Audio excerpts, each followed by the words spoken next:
repairman. He's not in yet, so we just have to take care of it ourselves. What's the problem? Well, I get the call from dispatch, and the landlord reported a phantom rider. Dead man stuck in the elevator. Apparently he's been riding between the second and the fourth floor since around 4 a.m. this morning.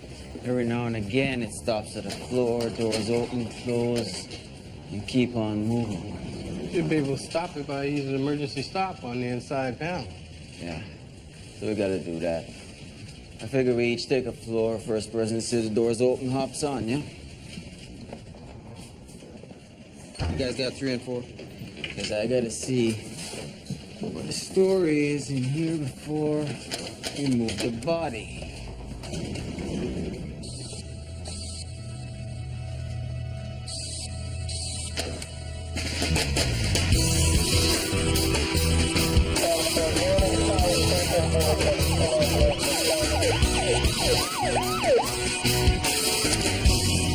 What time did you find her? About 9 this morning. I was worried about her. You have a key? Yeah, I took care of things for her while she was away. Thank you. How long do you think she's been like that? I say she's been here for a couple days. Looks like we got some serious bruising on the torso. Yeah, we're thinking somebody laid a beating on her. Yeah, I'd have to go along with that one. Need the vapor rub there, Mick? No, I'm good. Her name was Tina. She lived with her son, Jacob. He's 10.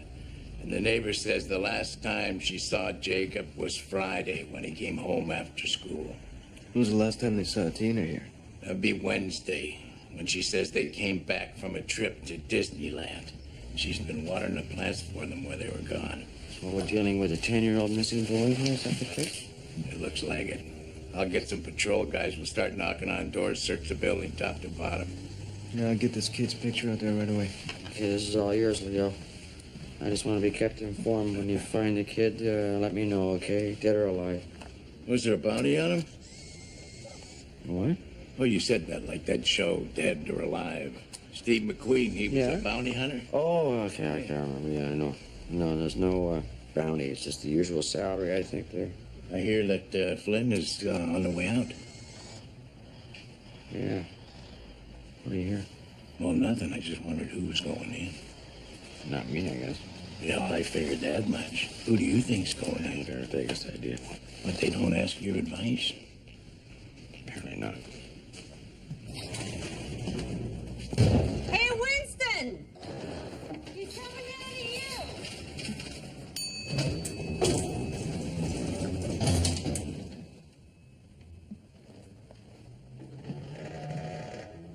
Okay, I'm on board.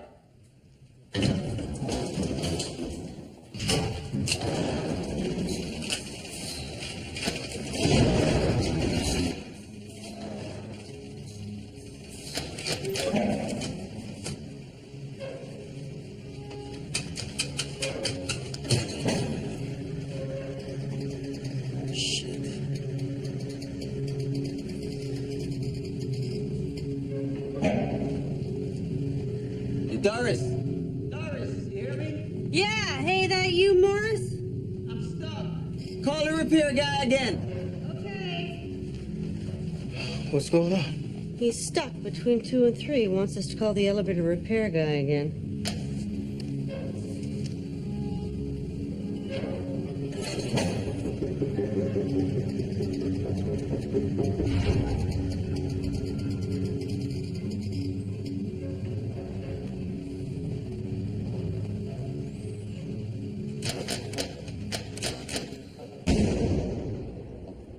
Helen?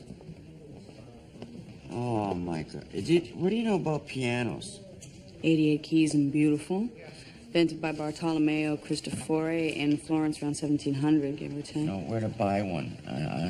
I gotta buy one for her. Gabriella wants one for her birthday. Well, I have a friend who teaches. I can ask. Really? Well, that'd be a big help. Just look at this. Anyway, you got a bunch of calls, several from a Henry Mars. Okay. And do I know him? He's a federal inmate. He wants to report a death in custody. Oh, yeah? You speak to the warden about it? I did, and he said as far as he knows, the last death he had was an AIDS patient a week ago. As far as he knows, huh? Okay. I'll speak to him. What's his name again?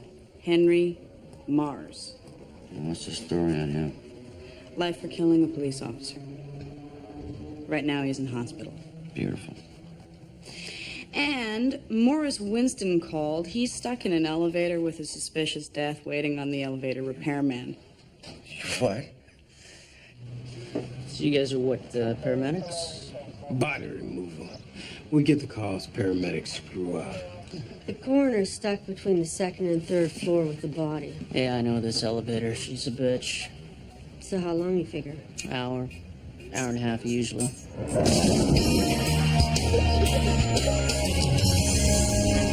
Jacob was in school on Friday, but he's been absent since then. One of the other children came to me and told me she'd spoken with him. Maxine!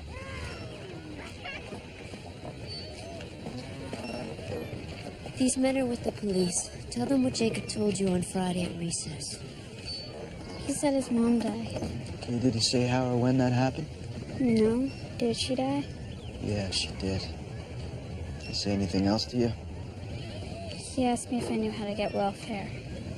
Yeah, you seem scared, nervous or anything? Yeah, scared.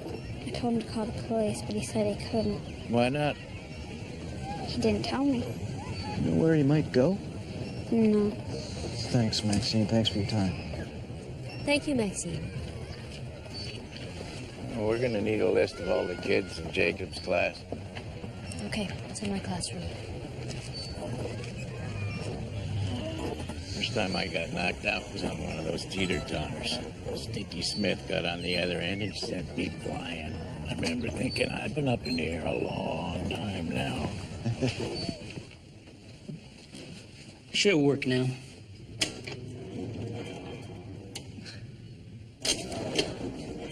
Shit.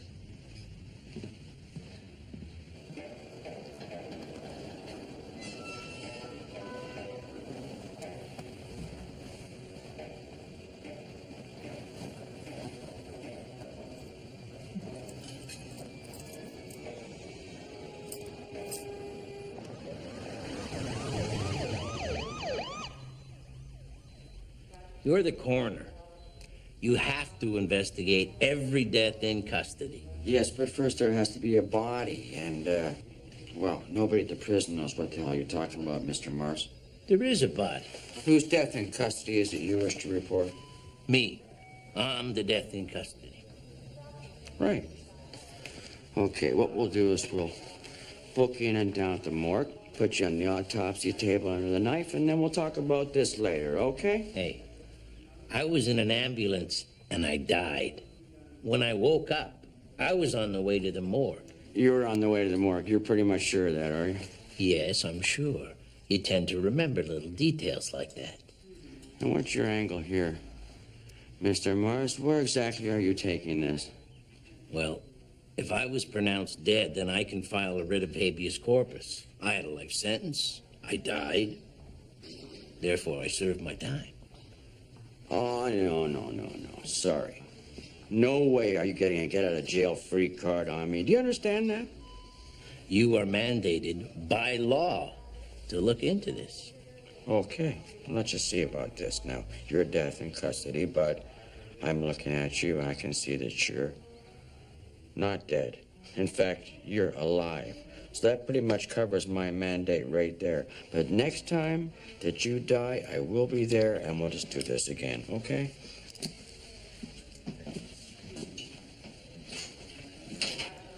Not good enough. I died, and it's your responsibility to investigate and register my death.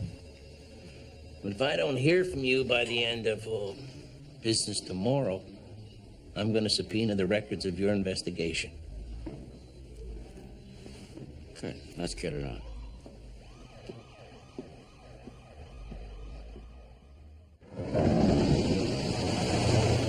Tina Ingram had a record of possession and a conviction for trafficking.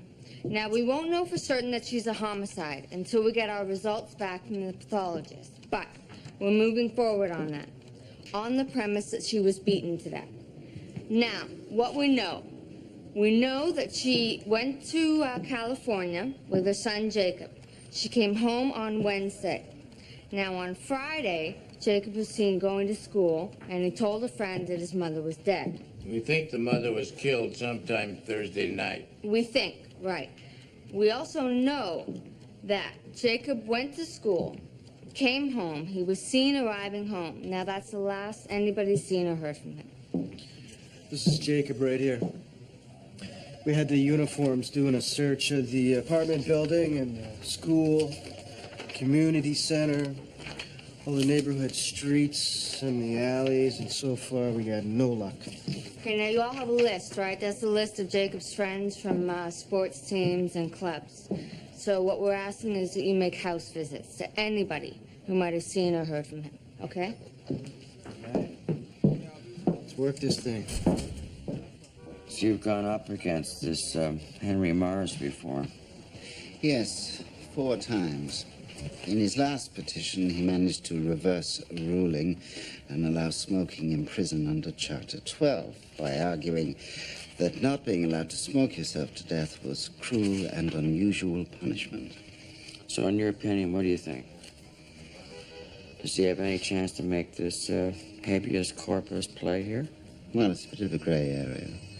But according to the statute, if a prisoner is clinically dead and regains life, or if he's negligently declared dead and abandoned, well, in either case, the prisoner is entitled to immediate release. You're kidding.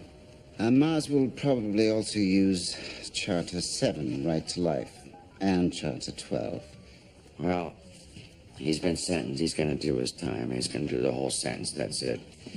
Yes, well, he is a tenacious individual. So I guess you heard about Jimmy, the fact that he's leaving, right? Yes, I've heard a rumor to that effect. I was thinking that, you would probably make a very good candidate for that job yourself. Really? Well, thank you. I'm flattered. Watch out for Henry Mars. He never brings a case unless he thinks he can win. Okay, thanks. I appreciate it.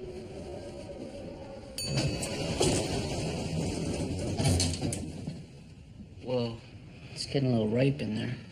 You're the landlord, right? Uh-huh. You recognize this man? No, he doesn't live in the building. So he's probably dating somebody or something, eh? You mind knocking on a few of these doors, trying to find out who he was visiting? What happened to him? It's like he died waiting for the repairman. How the hell do you swallow that many condoms? Broken one there is the one that killed her. A few were in her stomach, the rest were already in her bowel tract. Heroin or coke, do we know? I did a quick test, came up coke. She took a pretty bad beating. Uh-huh. Could that be what broke open a condom? It's a good possibility. She took a hard blow or blows to the stomach, hard enough to rupture the blood vessels in the area where I found the highest concentration of the drug. So it figures then that the punches or whatever broke it open. Uh-huh. Any way of telling how long she was alive after the beating? Well, the bruising had time to set in, so I'd guess she was alive for at least an hour, maybe 2. Anything else you can tell us? Prunes. She was trying to get things moving.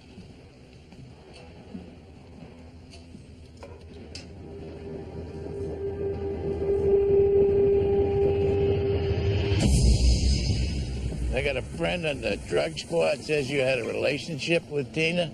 I busted her for possession a couple of years ago. She cooperated, so I used her as an informant now and then. I haven't seen her in 4 or 5 months. How'd she die? Looks like a beating. Any idea who her dealer was? Dig around my notebooks. I'll give you a call. Yeah, the sooner the better, thanks. If Tina was smuggling dope for somebody, they're going to start wondering where the dope is. Sooner or later, they're going to show up at her place looking for it. Yeah, we got surveillance on her door in case we get lucky that way. Unless the dealer's the one that beat her and already knows she's dead. In that case, he's not going to leave her laying there with coke inside. He's going to open her up right on the kitchen floor, right? Smuggling dope and ripping somebody's stomach open with a paring knife are 2 different things. different class of people, in my opinion. Yeah, maybe. Anyway, you gonna call us if you turn up any names we can follow up on, right?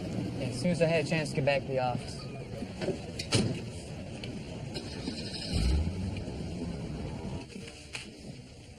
Mr. Da Vinci.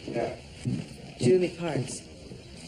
My father was the police officer that Henry Mars and his buddy shot to death 35 years ago. Oh, yes. Yeah, what can I do to help you? Now, you can start by ignoring whatever Mars has to say. How did you find out about this? The warden from the prison called me. I was just out there for his parole hearing. Like I am every couple of years, putting a face to what he did to my family, not letting him forget. Sure. Well, if I can put your mind at ease for you, I got to investigate this. But as far as I'm concerned, Henry Mars is completely blowing smoke. Yeah, well, that's what they told my mother when Mars had his sentence to hang commuted to life. Please, Mr. Da Vinci, for my mother's sake, don't let this man out of prison. Okay.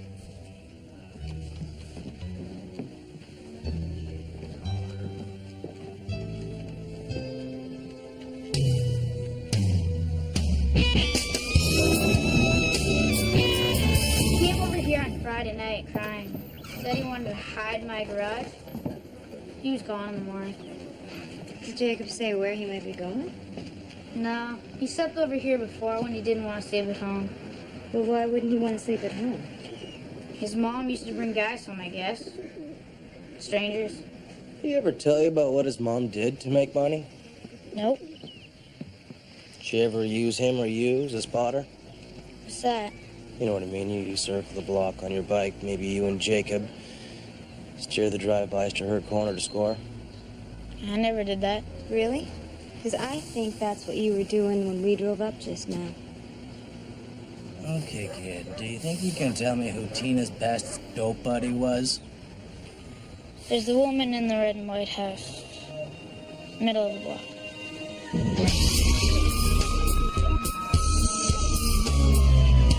You want to know where he was? So we tell the guy he was dead, right? He starts to laugh. How was he when you picked him up at the prison? I was barely hanging on. He had a pretty massive heart attack. But halfway here, he flatlines. He flatlines. And you're in contact with the ER the whole time? All the way. Dr. Ryland, she was on that day. Oh, yeah, Dr. Ryland, we're getting to her. And Dr. Ryland, she had the same flatline readout on her monitor that you got in your ambulance. Right. The feed goes directly into the ER so the doctor can monitor what's happening. Right. So you're resuscitating, attempting to.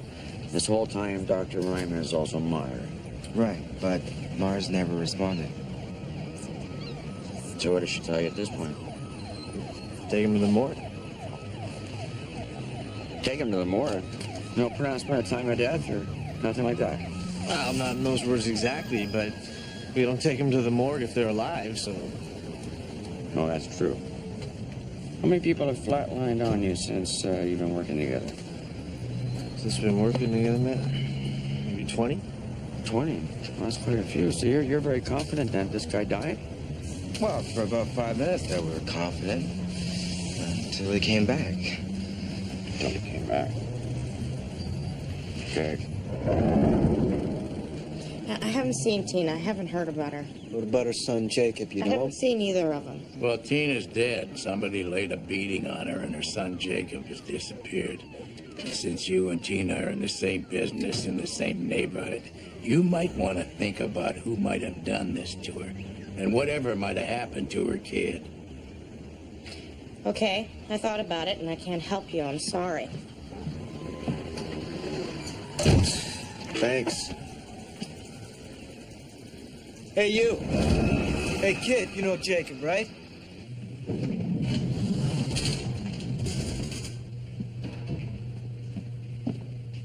Any idea on this elevator guy yet? Nope.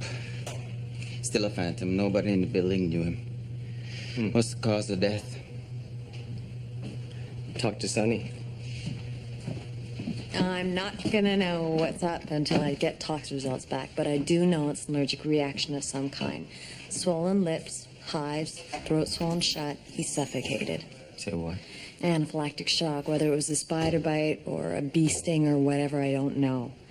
I did check stomach contents, and I didn't spot anything unusual, so I don't think it's anything he ate. It would help to talk to a relative or somebody close. I have to identify him before that can happen.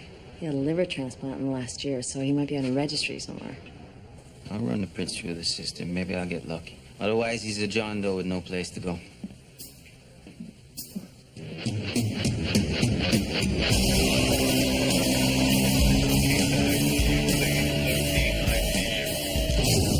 ER was a war zone that morning. I remember that.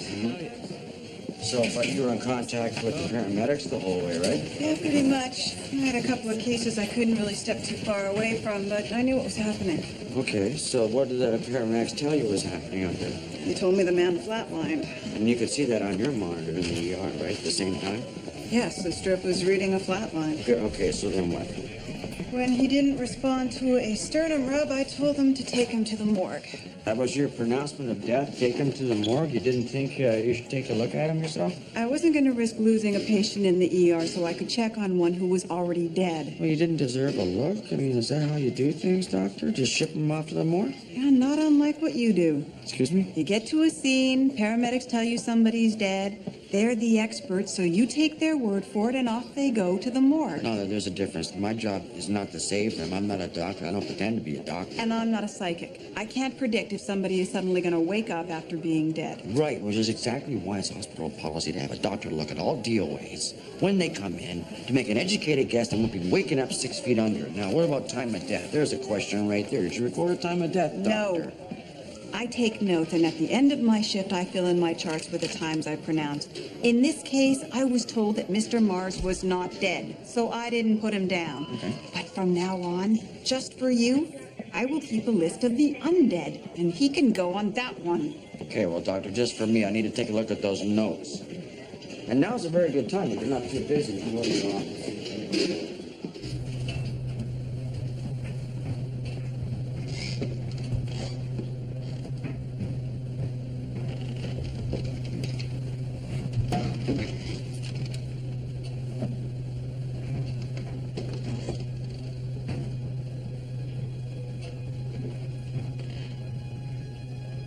Jacob.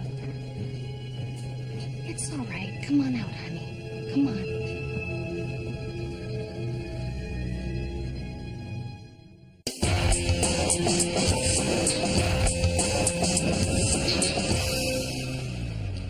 Leo, what's with the shoelaces? What is that, you got string there for laces? Yeah. I broke them the other day. Both at the same time. How often does that happen? Why don't you just take the laces from your other shoe? Then I just have to get laces for them. What's the difference? I don't know. Second day in a row. Nobody stocks brown shoelaces anymore.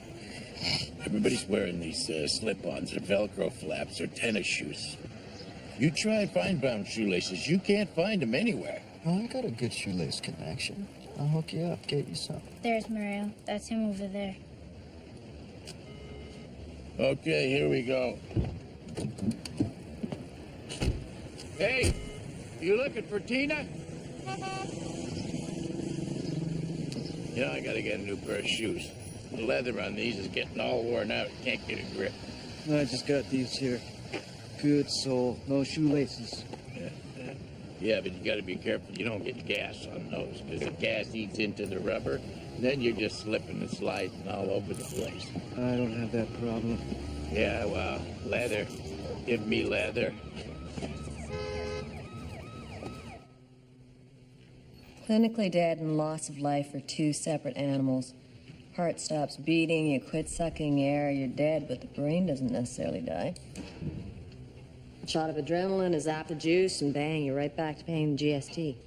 Okay, but legally then, let's say for a transplant, definition of death would be when the brain stops functioning, right? Yeah, brain dead.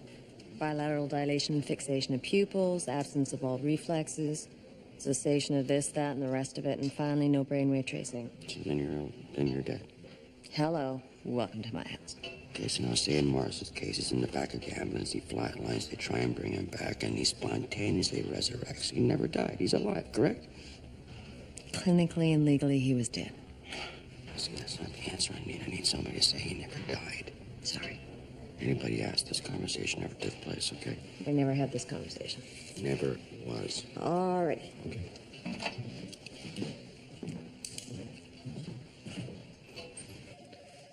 So you went to California with your mom last week? Yes. Did anybody come and visit your mom after you got back? I don't remember. Do you remember when your mom got hurt? Yeah. What happened? When I got home from the park, she was sitting down, crying, because it hurt to stand up.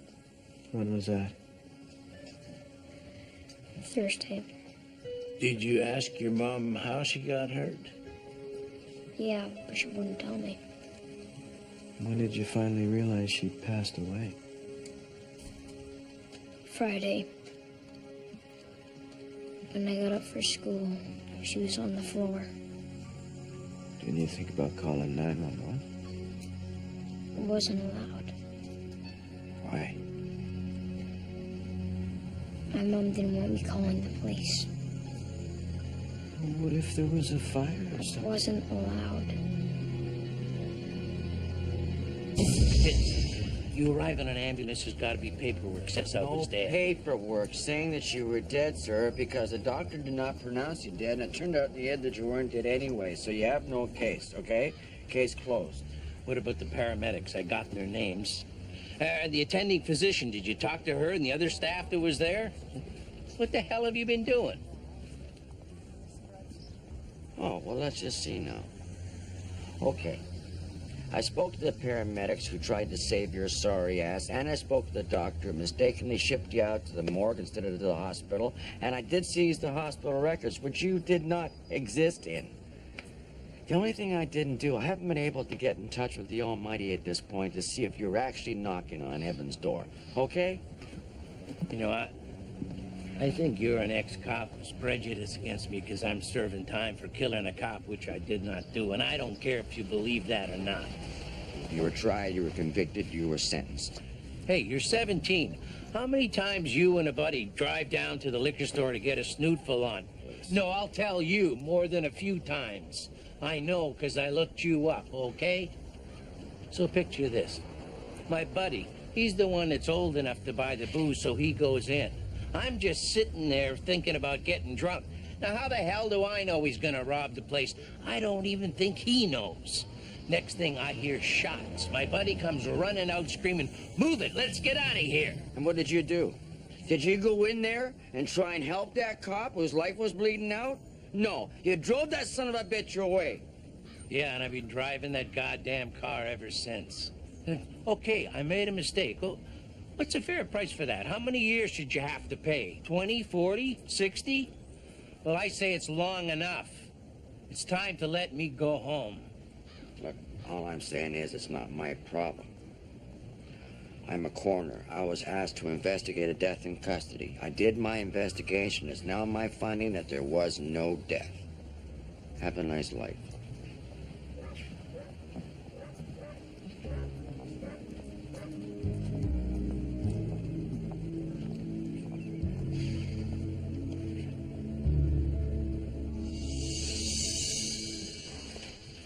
Morris? The lab developed that film you found in that guy's camera. Oh, yeah. I bet you there's something in here that helps me identify him. Mm-hmm. Ooh. Check it out. That guy standing next to a car. See the license plate? Yeah. All I need to do is run those plates. Yeah, I already did that.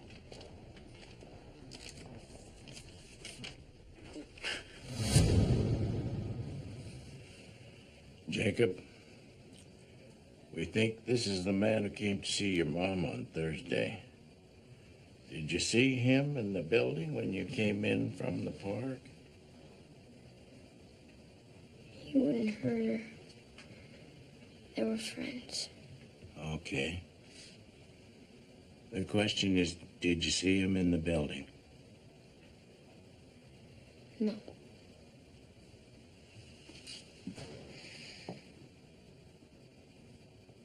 So Winston talked to the dead elevator man's family, and it turns out he's been acting bizarre ever since his liver transplant, doing things that he'd never done before, like sudden interest in candid photographs of naked neighbors. Yeah, I heard that happen sometimes. Yeah, so Winston got the name of the transplant donor's family, and he's going to go talk to them. Before? Find out if he was allergic to anything. Oh, yeah. Hey, Joey. I just got a call from the clerk of the Supreme Court who informs me that you're going to be getting a subpoena to appear. Me? What for? Henry Mars is petitioning for a review of your decision. He believes that you're biased. Great. Just great. When's this supposed to happen? Tomorrow. Tomorrow? 4 p.m. How does he do that? Mars found out that there was some last-minute opening in the calendar and has argued that any delay is going to violate his rights under Section 12. Oh, great. You recognize the key? Sure. There's only one door that opens.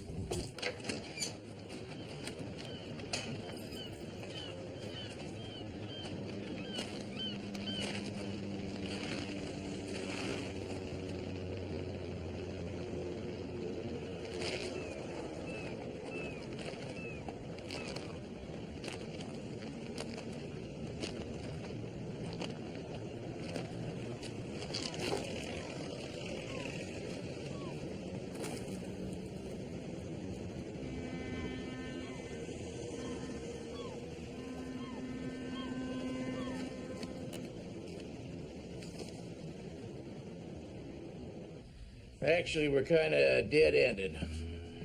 The dealer says he had no idea she was carrying dope, and the kid says the dealer was a friend. Who paid for the trip to California? She did. Paid cash for the tickets and the hotel. What about the boy?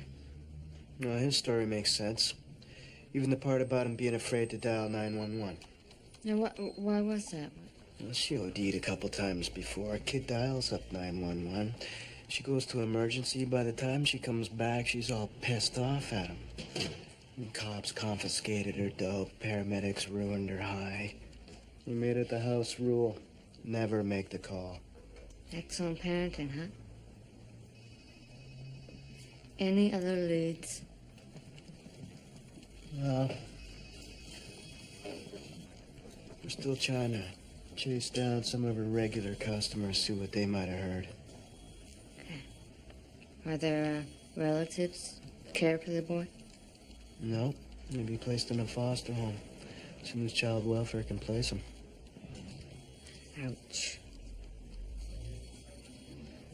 This is smelling like a loser.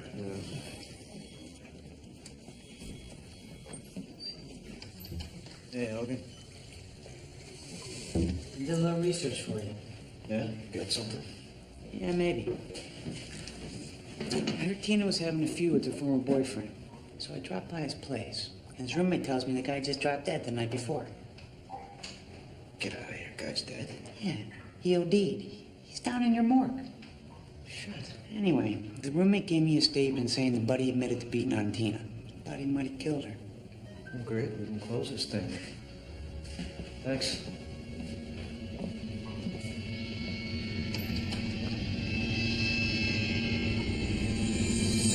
What was Corporal Hogan doing at your house?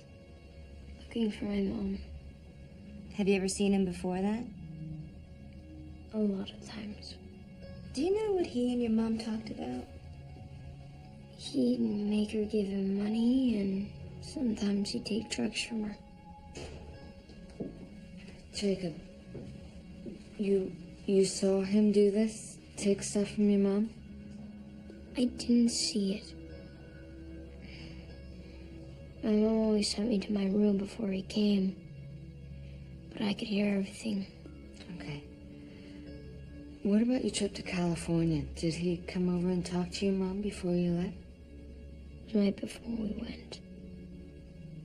Jacob, you're absolutely sure you saw him at your house after your mom died? Yes.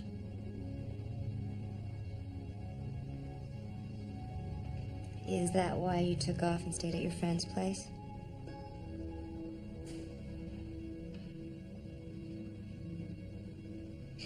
Okay. Thanks, Jacob. Listen, why don't you wait here while I go get you juice, okay?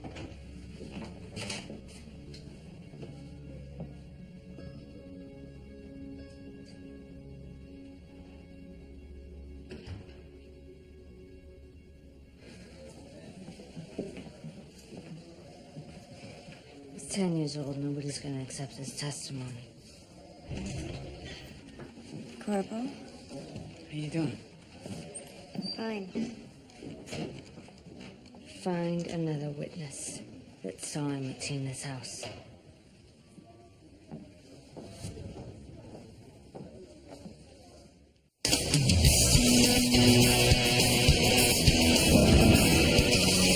Were you working the street last week? Yeah, Do you recognize this guy? he's a cop. Did you see him around here last week? Yeah, Thursday night, over in the red and white house. I saw Tina over there, too. So $6,000 is what they want for a piano. I wouldn't spend $6,000 on a car. Did you know that Henry Marr's partner, the man who actually pulled the trigger, got out of prison 10 years ago? Apparently, no. What they're telling me is you don't want an English piano. You want a German piano. And the reason Mr. Mars didn't get out at the same time is that he refuses to take responsibility for his part in the shooting of the officer. He keeps saying that he didn't even know there was going to be a robbery. Apparently, they recommend you get a German piano because the English, when they ship the boards over in the boats, they got warped and they don't hold their tune or something. Don't you think that a man who stays in prison on principle just might be innocent? Innocent? No, I don't think so because he was there. Okay? Not innocent. Man was killed and he was there.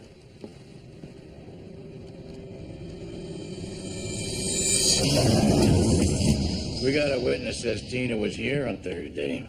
Okay, then I guess she was. What about Hogan? We got a witness says he was skimming from you. Really, I wouldn't know anything about that. What do you know? Look, I'm in a bit of a tough position here, you know. You guys are cops. You're asking me about another cop. I mean, I kind of need some idea, like, where I sit. This is a homicide. If Hogan was involved, we'll put him away. He doesn't have to know he told us anything. We can always say you weren't helpful, right? I don't know. Well, we can always play it the other way. You don't help us out, we're gonna tell everybody you're dead. It's up to you. Tina was here Thursday. Was Hogan too? Yeah. Waiting for the dope to drop. Only she was constipated. He thought she was holding out on him, you know, trying to short him, lose a bag, whatever. So he pushes her around a little. Where'd he hit her? In the stomach. She said, don't hit her in the face. Who put up the money for the trip? He did. So he was setting up the score. Uh-huh. Okay, now we're gonna need a statement to that effect, everything you just told us. So how long is this gonna take for you guys to arrest him? A day or so, get our ducks in a row. Okay, then take me with you, okay? Because I don't want him showing up here. Were you expecting him here? Yeah. He's got a score, doesn't he? I mean, just because he's a cop doesn't mean he doesn't get dope sick just like the rest of us. He's using. Yeah, you didn't know that?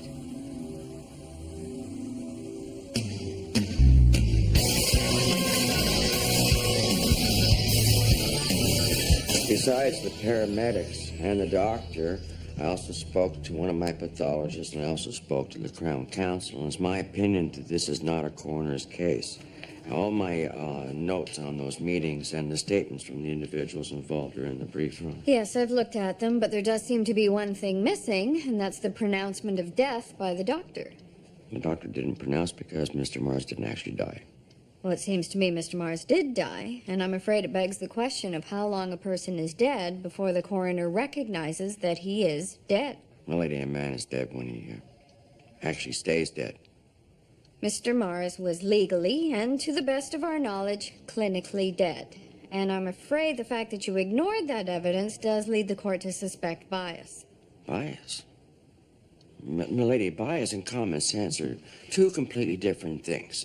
All right, it's clearly Mr. Mars' agenda to have me record his death so he can obtain a writ of habeas corpus and appeal to be released. What Mr. Mars does with his death registration is not the issue. But, my lady, common sense would... I mean, he's actually sitting here in your chambers. This man is not dead. Unfortunately, common sense and the law are also two different things. Mr. Mars, do you have anything to add? Lady, I'm no longer that kid that went to prison all those years ago. You know? I'm 55 years old doing a life bit. I died in prison once. I don't want to do another life bit and die in prison a second time. Thank you. All right, after listening to your testimony and looking over the briefs, it's my finding that the coroner, Mr. Da Vinci, pursued his mandate, but has erred in his judgment. Mr. Mars clearly died, and nowhere, Mr. Da Vinci, does your mandate state how long a person has to be dead for the death to be registered. Therefore, it is the ruling of this court that the coroner, Mr. Da Vinci, must register the death of Mr. Mars, and I direct him to do so. This court is now adjourned.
For the murder of Tina Ingram.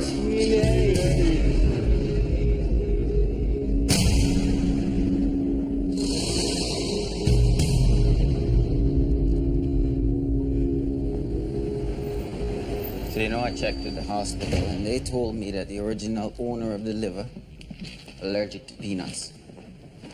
And our elevator man inherited the allergy along with the liver?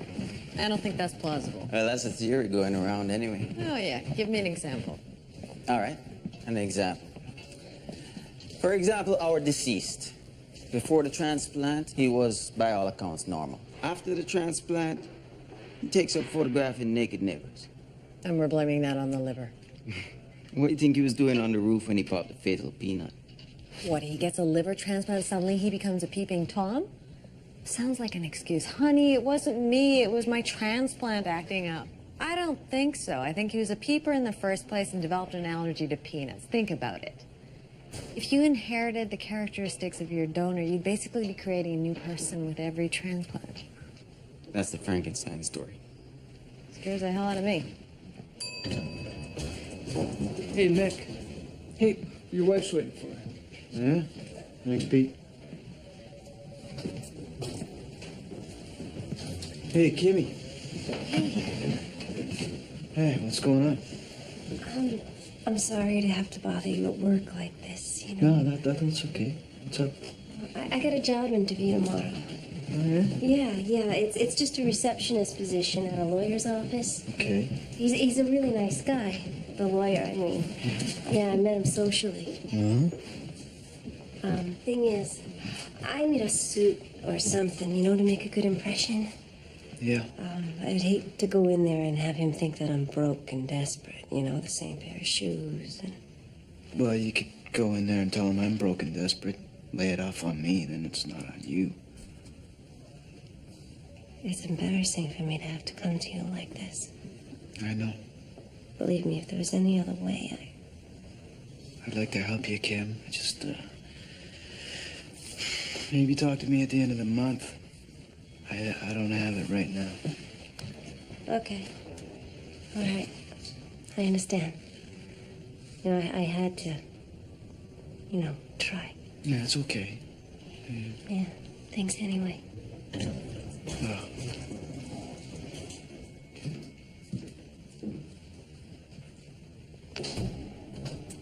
I hope you get it. I hope you get it.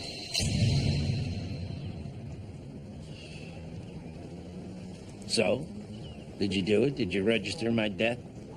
No, not yet. Fine. Just don't expect any help from me if you go to jail for contempt. I didn't say I wasn't gonna register. I just said I hadn't got around to it yet. I thought it better to stop by here and explain to you what it's gonna mean when I do register it. I already know what's gonna happen. I finally get the hell out of prison. When I register your death, that means officially at that point, you are a dead man. Which means no birth certificate. Forget applying, they are not going to give it to you. Without that, no social insurance number, which automatically means no job, unless, of course, you plan on robbing people again. You can't get a bank account, no pension, no health insurance, no place to live. Yeah, and no parole board, no halfway house, and no record. That's a clean slate. And I'm a free man.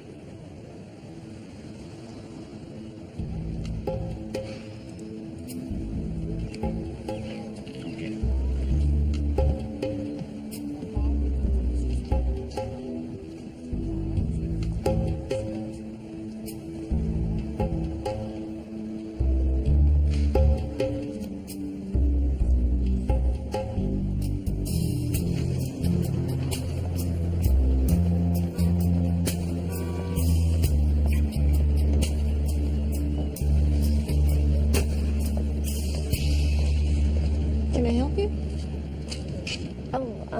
Is this your car? Yeah. Is there a problem? I'm really sorry. I scratched it as I was pulling out. I guess I got a little distracted and... Oh, it's nothing. I probably wouldn't even noticed it. Please don't worry about it. Well, maybe we should swap numbers. I mean, I'd hate for you to feel differently later and... Sure. I've got a card here somewhere. I don't have a card, but I'm Kim Leary. Any relation to Mick Leary? Yeah, he's my husband. No kidding. Wow.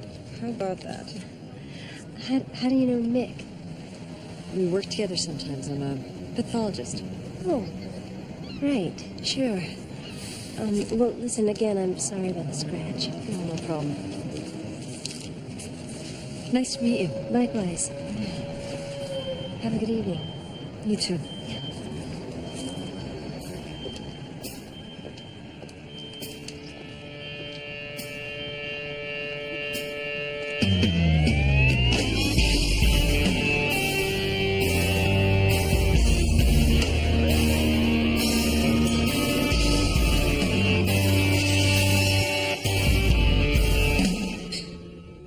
Salute. Cheers.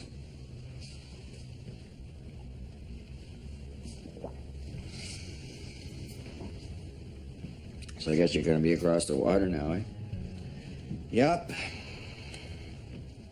Maybe a few miles between us will get along a little better.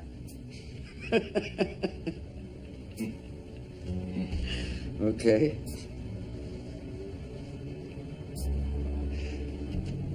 I haven't heard anything from the Attorney General as regards the job, in case you're wondering. I wasn't wondering.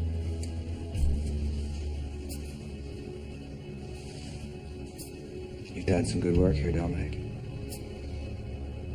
You too, Jimmy.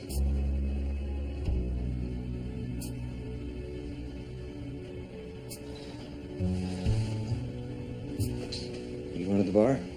Yeah, absolutely. Just gotta finish up one or two things. I'm putting on my jacket and I'm right behind you.